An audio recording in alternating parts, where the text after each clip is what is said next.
Okay, so in this video, we're going to look at some of the actions taken by liberal people, so liberals in Great Britain. So we're going to look at liberal government reforms, reforms taken on behalf of liberals. Now, most of this is going to be in Great Britain. And the reason that most of this is going to be in Great Britain is that they have the longest industrial history. So they've had the longest time to create these kinds of political ideas. So when we talk about these actions, everything we're going to be talking about here is happening in Great Britain because they have the longest response to industrialization. Great Britain also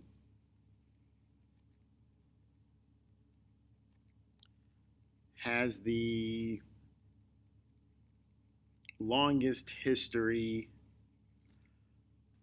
of organized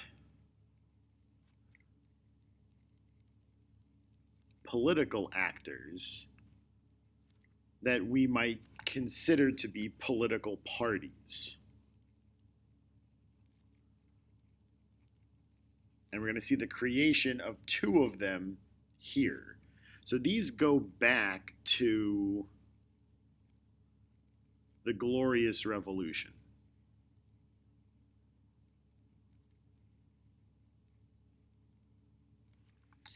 And there were two opposing views on the role of the king and the role of Parliament. So we had the Tories, who wanted a stronger king. And these guys are going to eventually become the Conservative Party.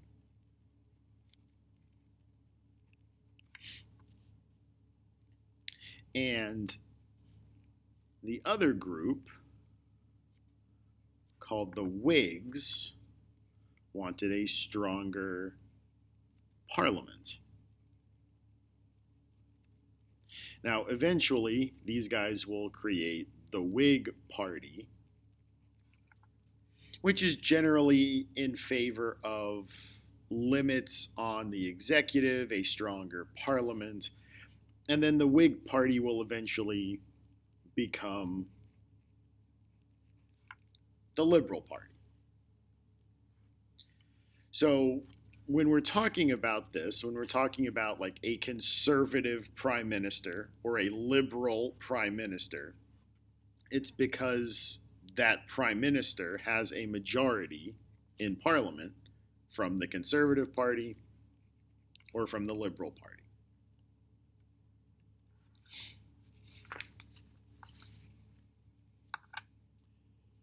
So when we start to think about these liberal reforms, these started the push for political reform started after the Napoleonic Wars.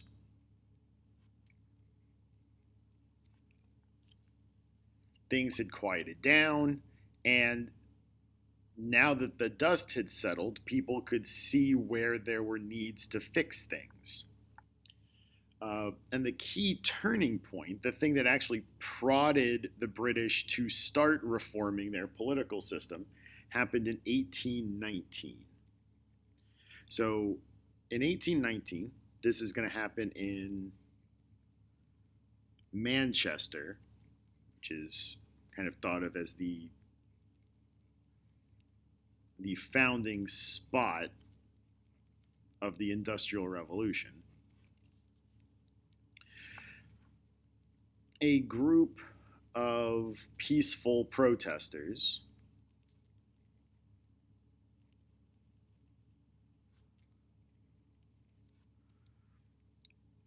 were attacked by the army. And they were simply protesting for political reforms, which we will get to in a second.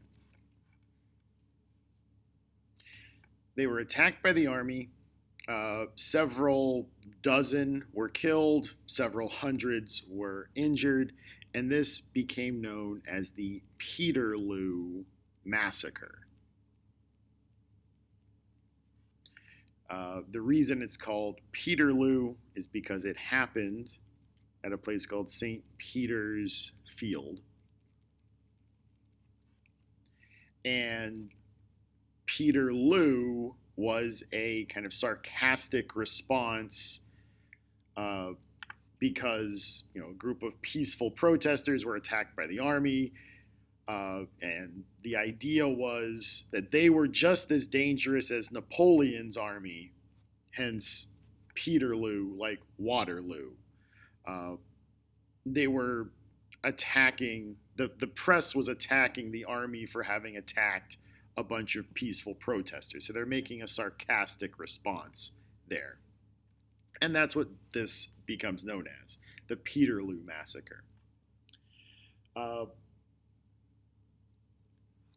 This gets the ball rolling, and by 1832, a series of reforms were passed by a Whig prime minister. So this was a Whig prime minister. He had a majority of Whig members in the parliament, and they passed this series of reforms. And it has the very creative name of the Reform Act of 1832. So here are some of the things that we get in the Reform Act. We got rid of things called rotten boroughs. So a district, a voting district,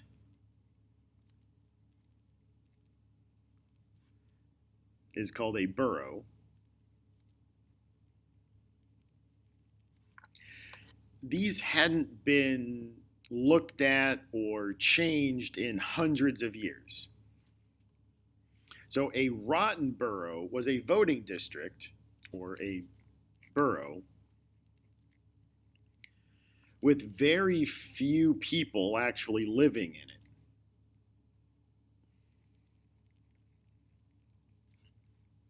Like, nobody had gone back to the books and changed any of the maps due to migration or villages ending and everybody moving to the cities. So these rotten boroughs had very few people living in it. And members of parliament were still being elected from these boroughs.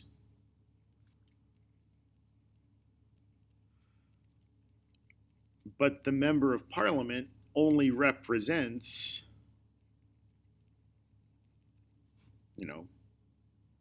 maybe less than 100 people.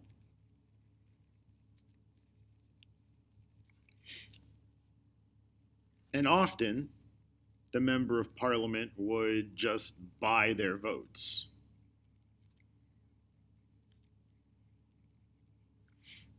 So these members of parliament from rotten boroughs were super corrupt. And the Reform Act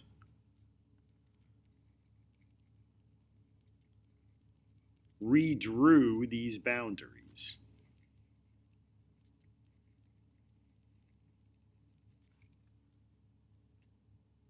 It also created uniform sized district, so all the districts were pretty much the same size. And it also removed most of the property requirements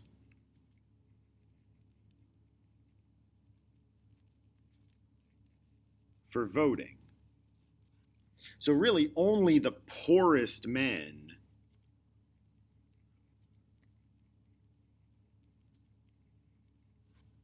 couldn't vote. If you owned any amount of property, the Reform Act of 1832 allowed you to vote. Also, remember that a lot of this stuff was meant to placate radicals and keep them from doing crazy stuff. So a lot of these like very easy kinds of reforms were meant to placate the radicals and keep them from pushing for more and more changes.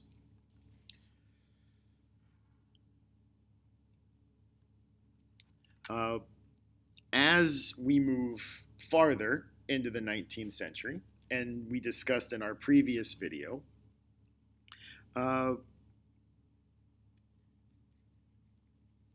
liberals also became more interventionist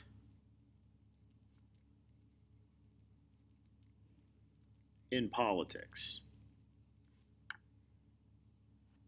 through providing services.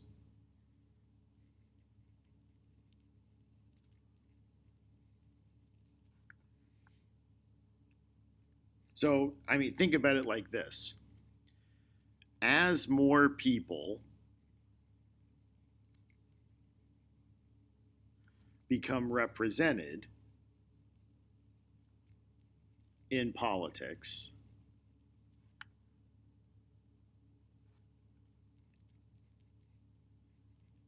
their opinions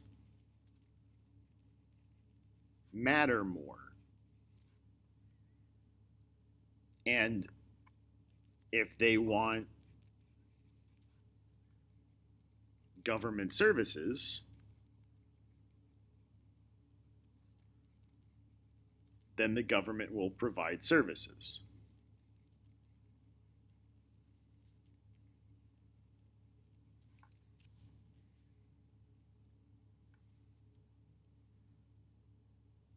So here is an example of this. Starting around the 1830s, the richer people in the cities, so not the super rich,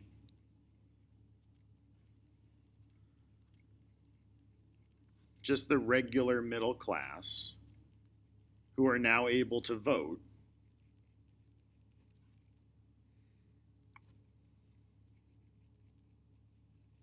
became concerned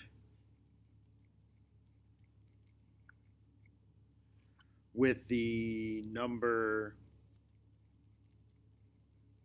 of poor or homeless people in their cities. And so they turned to a name that should be familiar to us, Edwin Chadwick,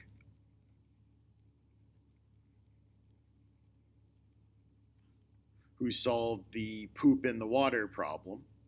Edwin Chadwick is given this problem to fix next.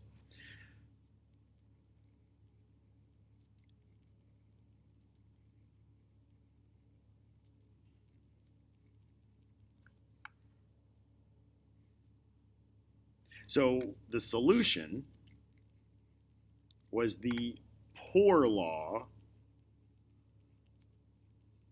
of 1834.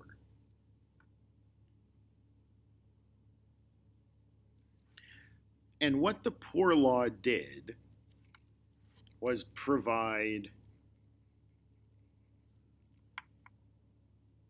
work and shelter to the poorest people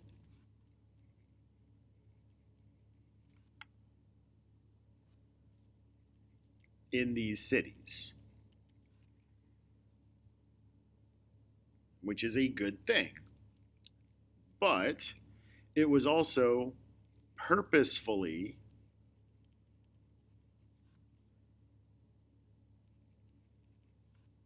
bad. Like, it was noticeably bad. The shelter was bad, the work was bad, to force the people to look for other options. Like, this was supposed to be your last resort. But they would provide you with a bit of a safety net.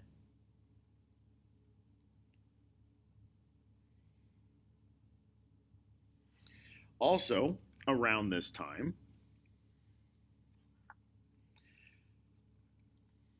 the richer people in cities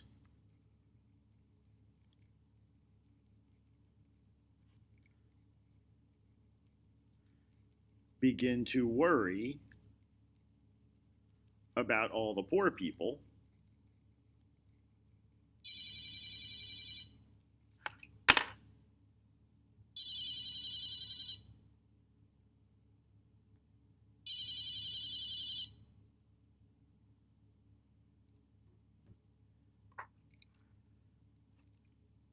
stealing their stuff.